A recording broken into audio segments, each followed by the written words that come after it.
Welcome to the Deep Dive. We sort through the noise, the sources, to bring you the insights you really need. Today, we're diving into something that's, well, quietly but really significantly reshaping how people move around the globe.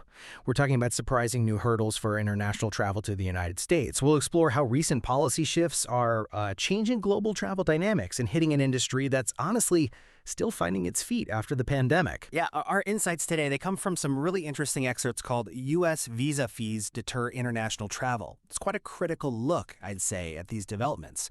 So our mission here is to unpack all this, the new fees, these broader policy shifts, and really get a handle on the impact, on visitor numbers, the travel industry, even how the U.S. is seen globally. Get ready for some maybe unexpected facts here. Okay, let's jump right in. At the heart of this, there's this new $250 Visa integrity fee.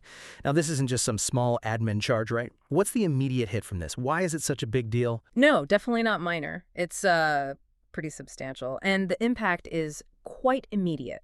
Our sources, including the U.S. Travel Association, they point out this extra $250. It pushes the total visa cost up to $442. Wow, $442? Exactly. And to put that in context, that makes it one of the highest visitor fees anywhere in the world. And, this isn't happening in a vacuum. It's hitting at a time when overseas arrivals, well, they've already been struggling to bounce back. Yeah. So this new fee, it could really make a tough situation even worse. And those struggles, you really see them when you look at the numbers, don't you? I mean, forecasts for 2025, they're actually pretty optimistic. People thought inbound visitors might finally get past that pre-pandemic level, the 79.4 million mark. Yeah. There was this feeling like, okay, we're turning a corner. But the latest data, it says a completely different story. Overseas travel to the U.S. actually fell 3.1% year-on-year in July. Just 19.2 million visitors. And maybe more worrying, that's the fifth month in a row this year it's declined. Right. That's not a blip. That's a trend. Precisely. And it's really important to connect this, like the source material does, to the wider picture. These declines, now potentially made worse by the fee, they reinforce what the article calls a bleak perception of the U.S. Bleak perception. Yeah. And the sources explicitly link this sort of fading appeal back to existing Trump administration policies. Things like immigration crackdowns for someone thinking of visiting that might mean more scrutiny, maybe longer waits, just a general feeling of, uncertainty. Sure. Or cuts to foreign aid that might signal a less welcoming stance, maybe deterring students or cultural visitors. And even tariffs, which seem separate, can sour the view of the U.S. as a partner, maybe affecting business travel. Right. These aren't isolated things. They all kind of add up to make the U.S. seem, well, less appealing, less welcoming. So it's definitely more than just the fee itself. The sources talk about other policy actions making waves too. What else is mentioned? What other regulations are playing a part here? You're right. The money is only one part of it. Our sources flag these proposed government rules that aim to tighten up how long visas last for some key groups. We're talking students, cultural exchange visitors, even journalists. Okay. So this isn't just cost. It's about making travel potentially, as the source says, less predictable and more restrictive. Think about a student planning a 4-year degree or a reporter on a long assignment. Shorter, less certain visas. That adds huge uncertainty. Yeah, that's a big hurdle. And then there's this pilot program. Started August 20th, runs for about a year. It could require bonds, get this up to $15,000 for some tourist and business visas. $15,000 as a bond. The stated goal is cracking down on overstays.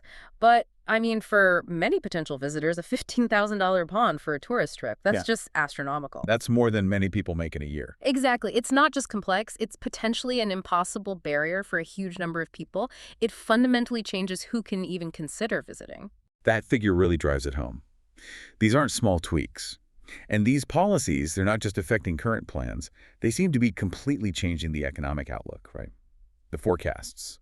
This is where it gets really stark financially. Tourism economics, they're part of Oxford Economics, pretty respected. Back in December 2024, they were predicting a more than 10% increase year over year in overseas travel for 2025. Yeah, I remember that forecast. Very positive. Very positive. But now, Aaron Ryan, he's the director of industry studies there, he points out it's actually on track to fall 3%. For 5%. Yeah, that's a massive swing, 13 percentage points difference. From double-digit growth to decline. It just flips the recovery story on its head. It's a huge reversal. And connecting that to the bigger picture, the feeling is this isn't just some temporary dip that'll bounce back quickly. Ryan himself calls it a sustained setback, one they expect to last through the current administration. A sustained setback. Yeah. And that has real, immediate economic effects. Mhm. Our sources are now projecting international visitor spending. It's expected to drop below $169 billion this year. That's down from $181 billion in 2024. That's billions of dollars. Billions. Just gone. Money not spent in hotels, restaurants, shops, attractions all over the country. Think about the local businesses, the jobs. It's a major economic hit. Okay, so let's pivot a bit. Who exactly is feeling this impact the most? The source material says this new visa fee is likely to hit hardest in non-visa waiver countries. Just to clarify for everyone, those are countries where citizens generally need a full visa application, unlike, say, Western Europe, where short visits are easier. Right. So this fee isn't just an extra cost, it's a big hurdle on top of an already complicated process for a lot of travelers. Specifically, the sources mention Mexico, Argentina, India, Brazil, and China. And that phrase, hardest hit, it points to something kind of ironic here, because Central and South American countries, they were actually called a rare bright spot for U.S. travel earlier this year. Oh, really? Yeah, look at the numbers from May. Travel from Mexico, up almost 14% in 2025. Argentina, up a huge 20%. Brazil, up 4.6% year to date. Those are strong numbers. Very strong, especially compared to, say, Western Europe, which was down 2.3%. So the irony is these new policies seem to directly threaten the very regions that were showing the most promise for tourism growth. It's like undercutting your own success. exactly, like tripping yourself just as you start running. And it's not just Latin America feeling it, other big markets too. China, for instance. Arrivals there are still way down since the pandemic. July numbers were still, 53% below 2019? Still very depressed. And the fee also hits travel from India. Visits there are down 2.4% this year overall.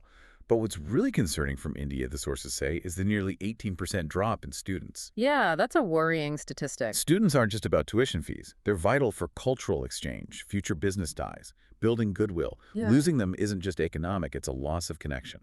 It really is. Yeah. But it's interesting. There are different ways people are seeing these fees, especially in places where getting a U.S. visa is always tough. Sushu, founder of a Chinese travel firm, Moment Travel, has this quote in the sources. She says, basically, "The U.S. has always been selective. If your financial standing isn't up to par, getting a visa is tough anyway." Ah, okay. So the perspective is, it was already hard. This just adds another layer. Kind of, yeah. It suggests for some, maybe the extra cost is just seen as part of an already selective, difficult process. Not a totally new deterrent, but maybe an intensification of what was already there. That's an interesting perspective. But beyond the direct impacts, there's this other worry bubbling up, right? International backlash. Our sources quote a travel agent, James Kitchen, owner of C's 2-Day and Travel. He notes travelers are worried about reciprocal fees coming soon. Exactly. So it's not just about the U.S. charging more, but what other countries might do in return. Right. And when you pull all these threads together, it's pretty clear. These fees, the stricter policies, they don't just make the U.S. seem less welcoming or harder to get to. They also spark real worry about, a potential international travel tariff war. A travel tariff war. Yeah. Other countries might feel they have to impose similar fees or tougher rules on U.S. travelers going abroad. And that could just spiral, right? Creating more barriers, making global travel more expensive and complicated for everyone, everywhere, hurting global exchange overall. So wrapping this up, what does this all mean for you listening? Whether you track global trends, maybe you travel internationally, or you're just interested in global relations. We've seen this kind of perfect storm, new visa fees piling onto broader policy shifts, creating real friction. We've talked about this dramatic, unexpected downturn in visitor spending, totally reversing those earlier optimistic forecasts. And we've highlighted how this is shifting global travel patterns to the U.S., hitting key markets, even the ones that looked promising.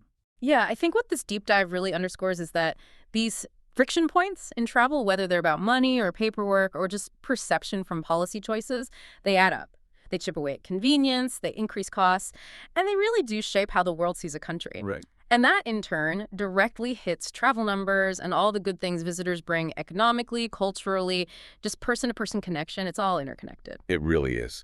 And thinking ahead, the U.S. has these huge global events coming up, the 2026 FIFA World Cup, the LA 2028 Olympics.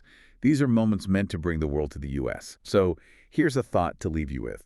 Given everything we've talked about, these ongoing policies, these downward trends, how might this affect the experience for international visitors at those huge events? Will it impact accessibility, participation, and what could the long-term effects be on cultural exchange, on global relations, going beyond just the dollar figures? Something to definitely keep an eye on as these policies continue to play out and shape not just how people travel, but maybe how nations understand each other.